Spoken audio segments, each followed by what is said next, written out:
What's up, YouTube? Scott Lett here, owner of Iron City Power Washing. Hope you guys are doing well, staying busy. We are halfway through the busy season, and hope you guys are having the year that you wanted.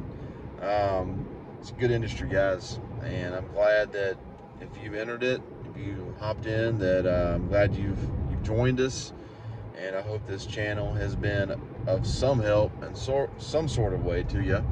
Again, this channel is to just share my experience. I'm not here to tell you how to do things.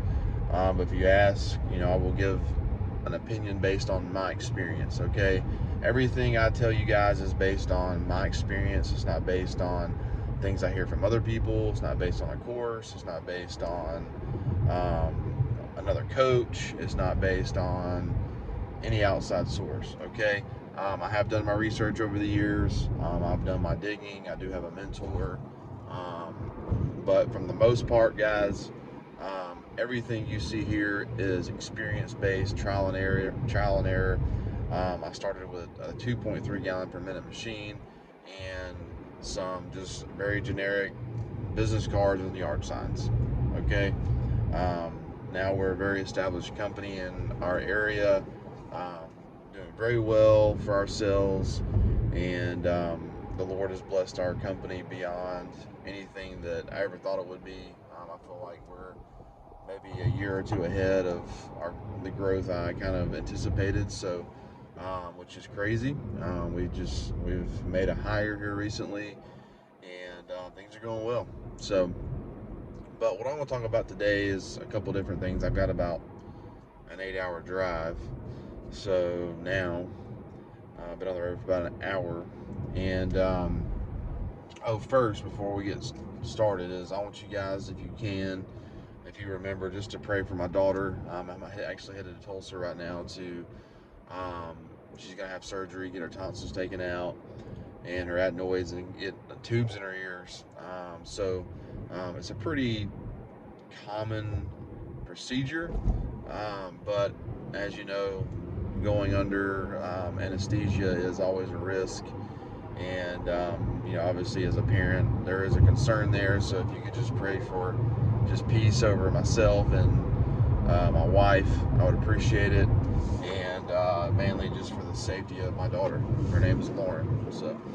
But what I want to talk about today, guys, is your company, right? This is something that you left your 8 to 5, you left a dead end job. Everyone has their own reasons of why they have started their own company. Most people have had a dream of being an entrepreneur, setting your own schedule, creating your own milestones financially, just having freedom to just really just do what you want.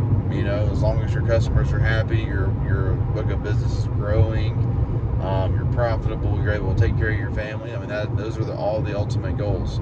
But the biggest thing is just freedom. Like this trip to Tulsa, it was kind of one of those things. We made a decision, a few weeks ago. I didn't have to go ask my boss or anyone in corporate to get off. I just had told my business partner, hey, I'm going to be gone from this time to this time, and here I am. So I'm doing what's best for my family, and that's why I'm headed to Tulsa right now. Business stuff can wait, but it's nice having that luxury of being able to do what I want when I want. So, but what I want to talk about, guys, is this is your business, okay? I see a lot of guys on these Facebook groups. They're doing what they're being told to do by a course or by some coach. I don't know.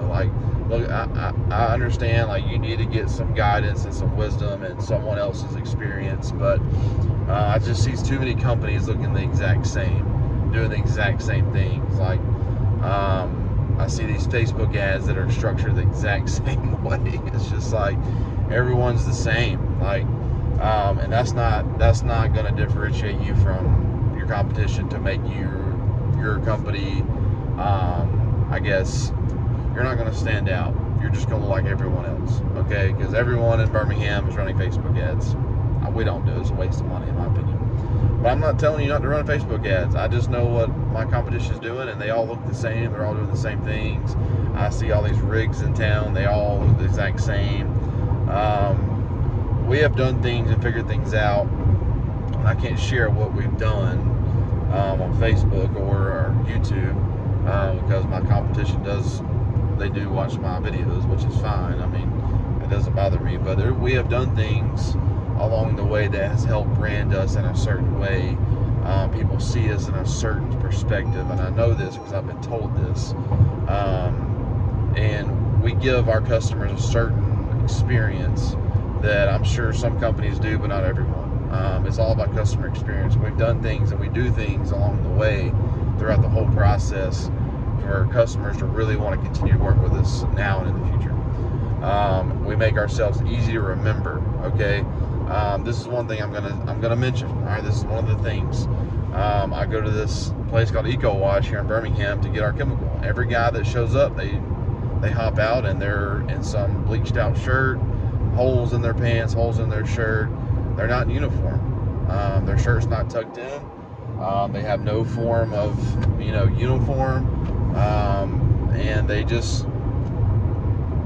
don't look professional in my opinion. Okay, so when you show up, your shirt's tucked in, you have your logo and your name on your shirt, you have a company hat, your team looks the same, you look good, your rigs look good, very put together.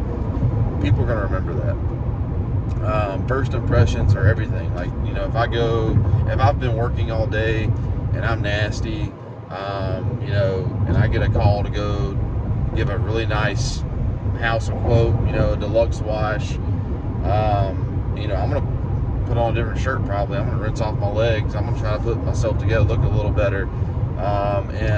And how you present yourself, how you speak, people catch on to those things, okay? It's all about being professional. So that's one little hint there, guys. You got to be easy to remember, all right? You have to differentiate your company from everyone else. Like, how are you going to brand your company in your area? How do people see you, okay? Are you just another power washing company, or are you a company that people like, you have a good reputation because this, and this? That's all I'm trying to say. So just don't be like everyone else. All right, try to do your thing. Don't worry about your competition. Like my mindset is, look, I've set milestones for 2022. I have set financial goals. There's things out there that we want to get done. And you don't do that by worrying about what everyone else is doing, what your competition is doing, what their minimum is. That's kind of what I want to talk about. That's what's kind of led to all this this video. Is I had a guy just text me. He's a good buddy of mine, and he's been in this industry about 1.5 years now, and I've started this Facebook group called Bama Wash Boys, and there's a lot of guys in it. There's some really solid companies in there. Like, we have a good group of guys. There are some guys in there who haven't been doing this long. And he texted me, he's like, hey man, like, I don't know what to think about all these guys and their minimums. And I was like, dude, don't worry about their minimums. Who cares? Like, we have a minimum, but we have a minimum because of just the high demand of workflow, lead flow we have coming in. We have a lot of commercial work, so we can kind of pick and choose what jobs we want. And we also have a guy in the area that we send jobs to we can't get to, or they're just not the type of job we want to do, and we get 20% for nothing. Okay, and I tell the customer, hey, this guy it's his own company, his own insurance, he's not affiliated with us. I just give people his number when we can't get to the job, and we get paid for it. He sends us 20%. So that's something you guys who are who are very busy and more established could do. Find a guy you trust, send work his way, and get paid for it. But anyways, back to the minimum. I told them, don't worry about their minimum, dude. Like, there's guys in there, like, this is what I don't understand, who are just now getting started. They've mentioned that they're not busy. They don't have a whole lot of work, but they have a $300 minimum. And I'm not going to get on there and say, hey, you shouldn't have a $300 minimum if you don't have work. So, but I'm not going to say that. That's not my place. But, as an encouragement to you guys just getting started, look, when I first got started, guys, I was getting any and every job that I could get, okay? I definitely wasn't as profitable back then, but guess what? I got the experience. I learned how to to speak to customers. I learned how to do estimates. I learned how to do the jobs. I got the experience. Okay. I was slowly building a book of business. I really didn't realize it at the time, but I was getting in front of people, and then people started talking within my neighborhood I was cleaning for. And then before I knew it, I couldn't keep up. So as that happened, yes, my prices went up a little bit because I could. And then, over time, I did form a minimum. But there's just some guys I've noticed in these groups, they're just repeating what they see and what they hear just so they could say they have a minimum. Okay, don't do that. Like, if you're just now getting started, focus on getting work. Focus on getting out there and getting the experience and make some money, obviously, but slowly, get out there and just grow and slowly upgrade your equipment, bump up your prices. And that's how you build a business, okay? I think there's just a mindset of these guys out there that they can go buy this $16,000 rig, hop in and make 6 figures. That's just not realistic. Don't listen to that. That's not going to happen. Okay, if it does happen, you probably got lucky. I'm just being real with you. But I mean, there are people out there who have really good networks. Okay, there's the trust fund babies out there who have daddies who can go out there and buy them a $20,000 rig for straight cash, and they can get to work. But a lot of us aren't that fortunate. Like, I've built every rig that I've owned. I've paid for just about every rig that I've owned. So don't go $20,000, $30,000 in debt, $15,000 in debt unless you have some steady workflow coming in and you got something figured out. Okay, that's when you start bumping your prices up. That's when you start making upgrades. That's when you go out and spend some money on some nice equipment. Okay, go get the work, go get established, get you a nice little book of business, and then start buying some nicer equipment. Don't do it backwards. I see a lot of these guys on these Facebook groups, these brand new spanking rigs. I've been doing this for 6 months to a year and it just didn't work out. I'm selling my rig for $13,000. I'm just like, you're just another one of those guys who got on YouTube, watched these videos, saw these guys making 6 figures plus, and what they failed to mention is they've been grinding it out for the past 3 or 4 years, and they're just now getting to the point to where they want to share their experiences and their success. They failed to mention, hey, it took me a while to get here. All right, and that's the truth. It took me a while to get to where I'm at. Okay, so don't just hop in this industry and say, hey, I'm gonna take on big commercial jobs. I'm only gonna do the higher end residential. I mean, how though? How are you gonna get those jobs? No one knows who you are. So this is me just being real. This is me being very transparent. When you first get started, get the jobs, get the experience, work with your customers. Don't get on these YouTube channels and say, oh yeah, I'm going to charge 20 cents per square feet because that's what everyone else does.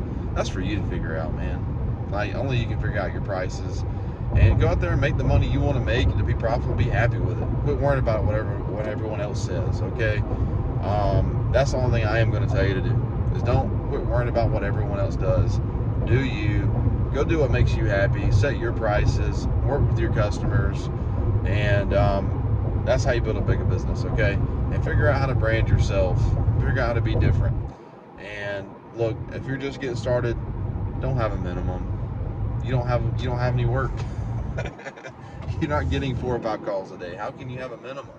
You need to be trying to get, if you get 5 calls in a week, you need to try to get all 5 of those jobs so you can get a book of business going and people can start talking. So anyways, guys, I hope this was of some benefit to you guys. I'm just trying to help you guys see reality and share what it's really like to build a business. There's just a lot of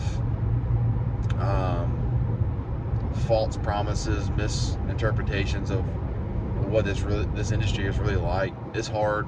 It's not easy. It takes time. You don't need all the fancy stuff at the beginning. Just go out there and try to get some work and slowly build as you go. All right, Scott Litt, Iron City Power Washing.